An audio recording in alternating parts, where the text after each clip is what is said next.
এর কাজে বিএলওদের ওপরে বিভিন্ন সময় হামলা, বিএলওদের বাড়ি ভাঙচুর, এইসব অভিযোগ তো উঠেছে। এবার বিএলও খেলেন চর। হুগলির চাপদানির 111 নম্বর বুথে অভিযোগ, নিখোঁজ ভোটার খুঁজতে নোটিশের জেরে ক্ষুব্ধ এই আরও চর মারলেন বিএলওকে।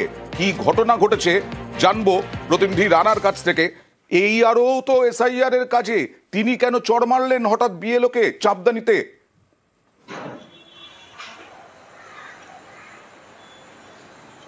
হ্যাঁ অয়নদা, দেখো এই অভিযোগটা কিন্তু উঠে আসছে যে এই আরও যে অভিজিৎ দাস, তিনি নাকি গত দুদিন আগে শ্রীরামপুরে একটু যখন বৈঠক ছিল, সেখানে আরও অন্য যে বিএলও ছিল তাদের সামনে এই চাপদানি বিধানসভার 111 নম্বর বুথের লালু নিয়া একে নাকি সবার সামনে নাকি সজোরে গালে চর মারেন।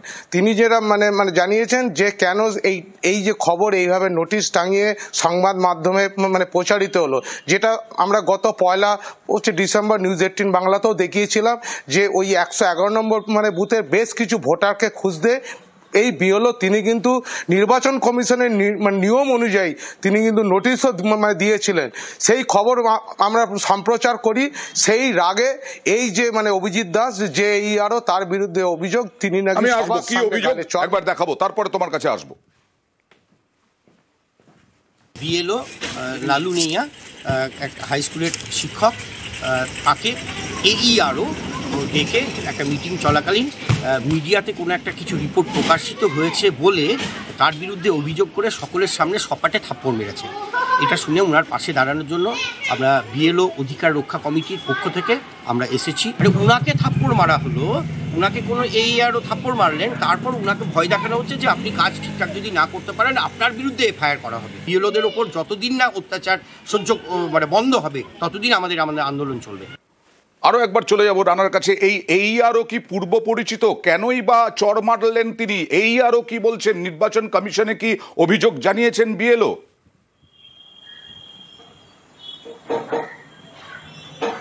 হ্যাঁ দেখো, এই ঘটনাটা যখন সামনে আসতেই কিন্তু আজকে বিএলও অধিকার রক্ষা কমিটির সদস্যরা তারা কিন্তু স্কুলে যান, ওই শিক্ষকের স্কুলে যান, শিক্ষকদের সাথে কথাও বলেন।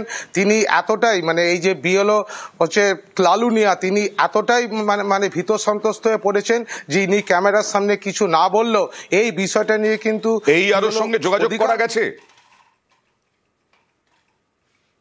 কমিশনে।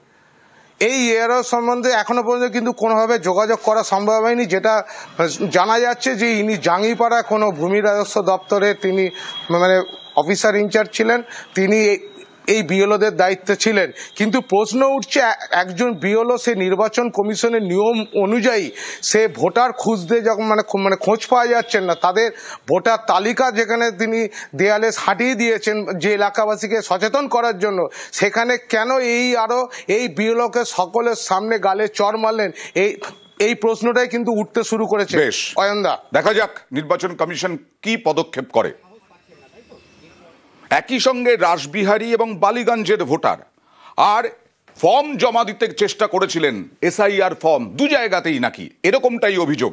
আর তারপরেই বিএলওর সঙ্গে দুর্ব্যবহারের অভিযোগ। বিএলও গেলেন যাদবপুর থানায় অভিযোগ জানাতে। একই দিনে দুই জায়গায় এসআইআর ফর্ম জমার চেষ্টা, ফর্ম জমা নিতে অস্বীকার করায় বিএলওকে হেনস্থার অভিযোগ। এবং বিএলও কি অভিযোগ করছেন আগে দেখাবো।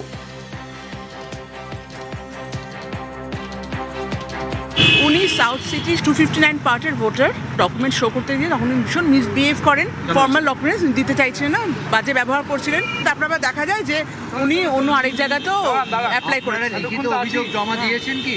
লিখিত সমস্ত দেওয়া হয়েছে। কিন্তু বিষয়টা হচ্ছে শুধু বিএলওর সঙ্গেই নয়, পুলিশ যখন এই সাবা যিনি অভিযুক্ত তার সঙ্গে কথা বলেছিলেন তখনও নাকি বাজে ব্যবহার করেছিলেন।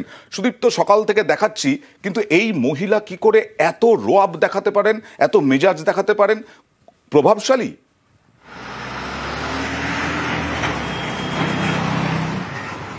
দেখো অয়নদা, তিনি প্রভাবশালী কিনা এখনো পর্যন্ত জানা যায়নি, তবে তিনি যে রোয়াব দেখাচ্ছেন তা একেবারে পরিষ্কার। যেটা প্রথমে যে অভিযোগ করা হয়েছে বিএলও মুনমুন দত্ত 259 পার্টের বিএলও, তিনি যেমনটা অভিযোগ করছিলেন সেই অভিযোগের ভিত্তিতে কিন্তু জিডি করা হয়েছে যাদবপুর থানাতে। যাদবপুর থানার পক্ষ থেকে যখন তার সঙ্গে যোগাযোগ করা হয়েছে তিনি আসেননি এবং সেখানেও কিন্তু রোয়াব দেখিয়েছেন বলে জানা যাচ্ছে এবং একাধিকবার তাকে বলা সত্ত্বেও তিনি আসেননি।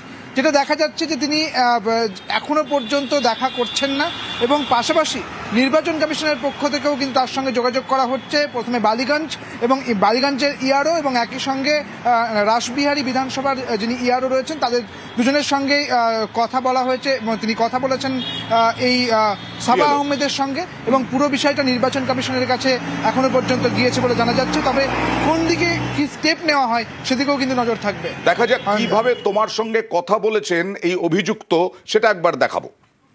এদিকে আসো, এদিকে আসো। শুধু ফর্ম জমা করতে গিয়েছিলাম প্রথম দিন ওনার কাছে, আজকে 10-12 দিন আগে। वो अपना पावर दिखा रहा था गलत जगह। আপনি বালিগঞ্জেও ফর্ম দিচ্ছেন, আপনি সাউথ সিটিতেও ফর্ম দিচ্ছেন, আপনার দু জায়গায় ভোটার কার্ড এবং সেটা অনুচিত তাই বলছেন বিএলও, অভিযোগ। বলতে দাও। এবং আপনি ওনাকে গালিগালাজ করেছেন বলছে। বলতে দাও, গালি শোনা কাজ করেছে নাকি? दूसरे जगह का बीएल ऑफिसर लोग जो है घर में फोन कर कर के सबसे पेपर मांग रहा है। দিদি আপনার কমপ্লেনটা কি আছে যদি একটু আমাকে বলেন। কমপ্লেন আছে কি ওরা হ্যারাস করছে, আমার কাগজটা নিল না তো। মানে আপনি ঠিক কি চেয়েছিলেন? যদি সাউথ সিটিতে হয়ে যেত তাহলে বালিগঞ্জে আপনি দিতেন। ऑब्वियसली यार, मेरा हो जैसा जहाँ का मेरा चल रहा वहीं कराना चाहिए ना। जहाँ का चल रहा मेरा चलता रहता है। अभी भी हमको मन में सोचा कि नहीं करा, छोड़ो, बनवा लेते, बाद में एड्रेस चेंज कर देंगे। এটাই তো বলছি সুদীপ্ত, তুমি বললে যে এখনো পর্যন্ত হাজিরাও দেননি, এখনো পর্যন্ত যা ব্যবহার করছেন দুর্ব্যবহার করার অভিযোগ, তাহলে এই ভদ্রমহিলা কোথায় থাকেন, কি বৃত্তান্ত কিছু জানা যাচ্ছে?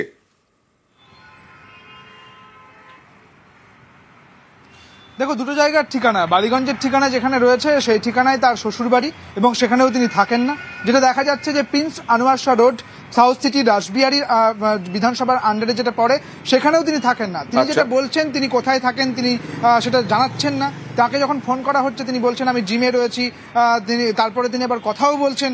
পরবর্তী ক্ষেত্রে তিনি বলছেন যে কেন দেখানো হচ্ছে, এরকমভাবে রোয়াব দেখাচ্ছেন এবং এই রকম পরিস্থিতি কিন্তু চলছে। নিজের ঠিকানা তিনি বলছেন না এবং সাউথ সিটিতে যখন বিএলও গিয়েছিল যে কমপ্লেক্সে যায় এবং কমপ্লেক্সে যাওয়ার পর সবার এনুমারেশন ফর্ম যখন নেওয়া হয় তখন তিনি গিয়েছিলেন এবং সেখানে কিন্তু অবজেকশন করা হয় এবং যেটা দেখা যায় যে বিএলও অ্যাপে এপিক নম্বর পুট করার পর দেখা যায় যে বালিগঞ্জে তিনি কিন্তু ফর্ম জমা দিয়েছেন। দেখা যাক কমিশন কোনো পদক্ষেপ করে কিনা এর পরেও। একই দিনে দুই জায়গায় ফর্ম ফিল আপ করা হয়েছে, একটা 161 বালিগঞ্জ আর একটা রাসবিহারী। এখন ম্যাপিং করার সময় দেখা যাচ্ছে ওই বালিগঞ্জেও মানে ফিল আপ করেছে। মুনমুন দত্তকে কি বলা হলো? ফোন করে নোংরা ভাষা ওয়ার্ড করে, সেই ওয়ার্ডগুলো আমি উচ্চারণ করা সম্ভব না। আমি এখন অভিযোগ জানালে? হ্যাঁ, অভিযোগ জানালাম। দুই জায়গায় নাম আছে, একজন লোক দুই জায়গায় নাম ফিল আপ করতে পারে না, আইন বর্বিত কাজ করেছে। দুটো ফর্ম একসঙ্গে জমা দিল কেমন? ও ওখানে গিয়ে জমা দিচ্ছে ওই বিএলওর কাছে, ওই একইভাবে অ্যাকিউজ করা আছে ওই বিএলওকে। সাউথ সিটিতে ভোটার কার্ড? হ্যাঁ, ভোটার কার্ড, নাহলে ফর্ম এসআইয়ের ফর্ম বেরোবে কেউ। এবং নাম্বার কি আলাদা না? আলাদা ডিফারেন্ট নাম্বার।